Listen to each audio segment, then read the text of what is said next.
Most people, in nearly the moment that they make a new selection of something that they want, contradict it with their awareness that it doesn't yet exist as a manifested object in their experience. So, I want this thing that I do not have. I want this thing that I do not have. That's introducing contradictory energy into your equation. I want it, but I would like to have that. I would like to have that, but I don't have that. I would like to have that, but I don't have that. So you hold yourself in a powerless situation. It's like a tug of war with two equally powerful people on each end of the rope, pulling, and no one's getting anywhere. And so what you want to do is let go of the end of the rope that doesn't feel good when you tug on it. You want to let go of that end of the rope, the naysayer end, the pessimistic end, the facing reality as it is end. Now we know they've trained you to be objective and to face reality because you don't want to be delusional, they say to you, and we say, yeah, you do. Because if you can believe in something that hasn't yet manifested, that might make you delusional by the standards of those people that are wanting you to be very reality-based.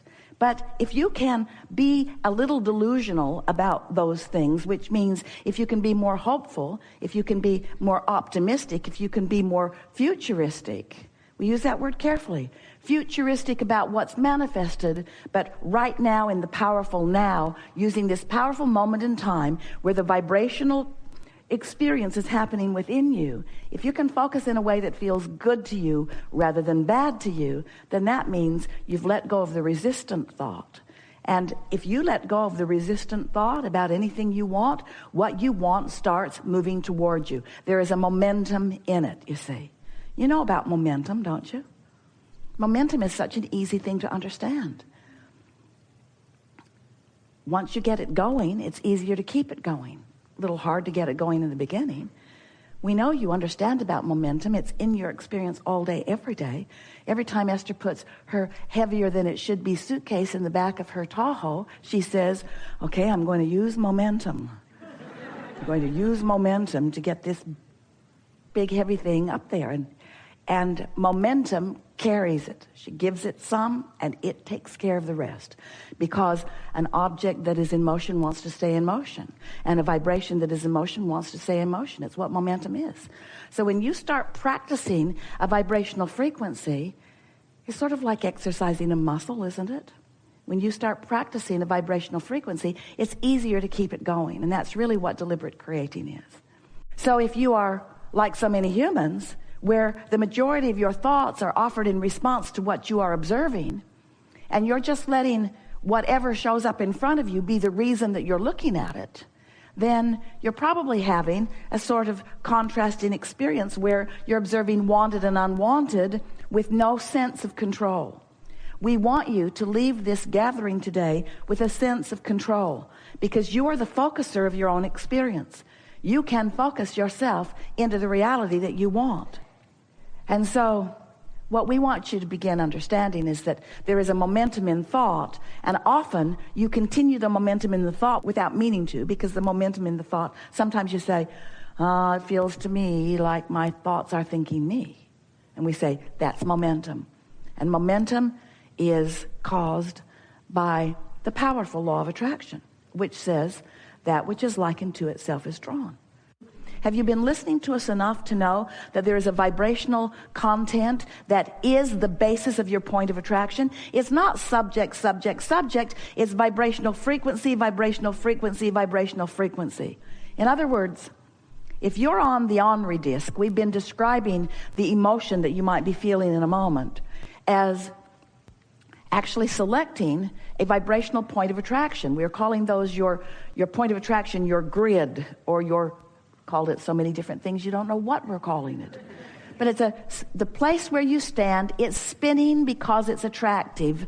It's calling to it other things like it. So let's say that, like on the emotional scale, you could be on the fear disc, or you could be on the Henri disc, or you could be on the happy disc, you could be on the joy disc, the loving disc, the anger disc, the resentful disc, the fear disc. In other words, you can choose your point of attraction, and in fact you do all day, every day. So Let's say that for whatever reason, you're on the ornery disc. Don't you notice when you're on the ornery disc, when ornery is the vibrational frequency that you've got going on, that the subject matter can skip all over the place? You're ornery about the way your children are behaving. You're ornery about the way your spouse is behaving. You're ornery about the way your government is behaving. You're ornery about the way traffic is behaving. You're ornery about the way the weather is behaving. You're ornery about the way the cat behaved. In other words, doesn't matter what the subject is, the subject is producing orneriness within you. And most humans do not understand that you can control the ornery factor. You can control how many ornery things you rendezvous with or how many happy things you rendezvous with. But you can't do it after you've rendezvoused, because after you've rendezvoused, there's so much momentum going. Well, you can, but you usually don't. After you've rendezvoused with something that makes you feel ornery or makes you feel fearful or makes you feel angry or defensive or guilty or blameful, there's enough momentum going that other thoughts like that are going to join them. Haven't you noticed that? Ever had a conversation around dinner and somebody gets started and you all sort of pile in? And before you know it, you're explaining things that happened 20 years ago that felt just like that. And one might say, well, what's that got to do with now? We say, everything is the same vibrational frequency. You just reactivate it again. So every thought that's ever been thought still exists. You have the potential of activating anything right here, right now. And it doesn't take very much focus upon it in order to activate it with enough momentum that it begins to be a point of attraction for you where things like it are going to start showing up. And you know what the first thing that shows up once you find yourself spinning on one of these discs? The first thing that happens is more thoughts like it join it. Momentum. And the next thing that happens, and right on the heels of it, is you have an emotional, we're going to call it an emotional manifestation. Because emotion is a manifestation, isn't it? Don't you want to call it a manifestation? You can feel it all through you. So as you begin to understand that you've got this magnificent guidance system that is always letting you know what you're doing vibrationally, and once you start caring about how you feel, so much that you become unwilling to focus sloppily or to focus deliberately on something that doesn't feel good.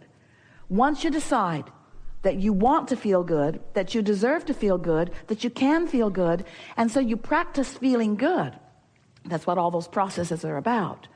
Once you begin applying some of them, and you have control of the way you feel, then you have control of your point of attraction, and then the manifestations that follow prove to you, they are the evidence to you that you have managed to bring yourself into creative control just the way you intended to. You said, I'll go forth, I'll explore the contrast. The contrast will help me to define things that I want. We're sending out rockets of desire. I will have ideas and desires that I'm not vibrationally up to speed with at first, but I can practice myself up to speed with them. And you knew that when you did practice yourself into the frequency of your desire, and there was therefore no split energy going on within you, that then that desire would have to show up in your experience in multiple ways, because you're offering a vibration, a not split energy vibration, a pure vibration about what you want, and you're not shooting yourself in the foot with a contradictory thought. Therefore, you're not slowing it down. Therefore, it must come, and it must come fast. You knew that when you said you were going to come forth into this physical body. We're just here to remind you what your plans were so that you can apply them with a little bit more focus. Because most humans, we love you so much, are sloppy in your focus because you have become willing to endure negative emotions. You put up with the feeling of guilt. That's just crazy. You put up with the feeling of blame. You put up with the feeling of condemnation. You put up with the feeling of fear. We cannot figure out why you would do that. Why would you allow yourself to feel the evidence of split energy when you have the power to not split your energy? There's only one reason. And that's not a good one. You're just looking at what's out there instead of choosing from the buffet. You don't do that, however, at the buffet. You're picky. You're picky eaters. We want you to be picky thinkers, picky feelers. We want you to want to feel good. We want you to want to feel good so much that you're willing to focus yourself into a way that you do feel good. when you are a person who has found a new desire and it still feels fresh and exciting to you because you haven't trampled it to death with doubt. In other words, you desire it. You feel like you did when you were a kid, when there was something that you wanted and you didn't feel defeated about it. You didn't feel uncertain about it. You didn't feel beaten down by it. Those are the way we want all of your desires to feel. And that's the way they can all feel. It's really the way they should feel to you, because when you want something, you have control over the other thoughts that you think around it. When you think, I would like this improvement in my life, whether it's a material object or more monetary experience or an improved relationship or a new relationship altogether, when you're asking for anything, as you're asking for it, I would like to have that. And then the thoughts that you also think around it also feel good to you. Thoughts such as, well, in perfect timing, this is coming, or I'm getting ready for that, and that is getting ready for me. Then thoughts about your desire like that feel good, and they hold you in a place of easy opening. They hold you in a place where your desires will flow easily to you. The circumstances and events will culminate in such ways that you will feel the steady unfolding of your desire. And a desire like that feels good, feels good, feels good, feels good, feels good, even before it is manifested. But if you have a desire, I would like that, but it isn't coming, and I've wanted that for a long time and it hasn't come for a long time, then those contrary thoughts to your desire don't feel good to you. And the reason they don't feel good to you is because you are focusing into existence contradictory vibration within yourself. So you're splitting your own energy. I want it, but I don't have it. I want it, but I don't have it. I want it, but I don't have it. And it doesn't take long before you don't even want to want it, because wanting it doesn't feel good to you. And when someone reminds you that you want this thing that you haven't figured out how to bring into your experience, it's annoying. And it's even more annoying when somebody else gets that thing you want. It makes you begin to believe in shortage when there isn't any. There's just personal deprivation of desire. That's all that exists. But if you are personally depriving yourself of things you want because you're thinking more thoughts about their absence than you are about their presence, and then there are other people in your view that aren't doing that, so they're allowing what they want into their experience, we can get how that would be annoying to you. But we want you to feel the empowerment, because you have the power to focus yourself into personal alignment. And that's what deliberate creation is. No one can deprive you of anything. First of all, you get to select what you want by the variety that surrounds you. You're doing it all day, every day.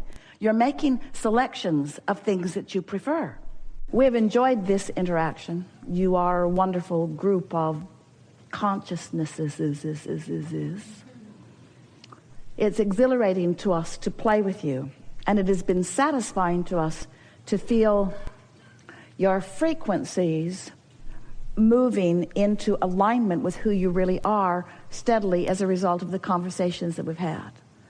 It's our powerful desire that you not work hard at this, and that you just take as much of the simplicity from this conversation as you can today, and just practice a few things that have occurred to you that would be easy for you to practice, so that you can demonstrate to yourself the accuracy, the vibrational accuracy of these words. Words don't teach. It's only life experience that teaches. But we've been together for enough hours, and you've contemplated this deliberate creation from enough different angles, that it is our absolute promise to you that by making a decision when you put yourself in your bed tonight to wake up intending to reach for something that feels good, and then lie in your bed long enough that you find something that feels good, and don't ask the momentum of it to be so strong that it makes you yodel down the canyon. Just ask for it to be soft and in alignment.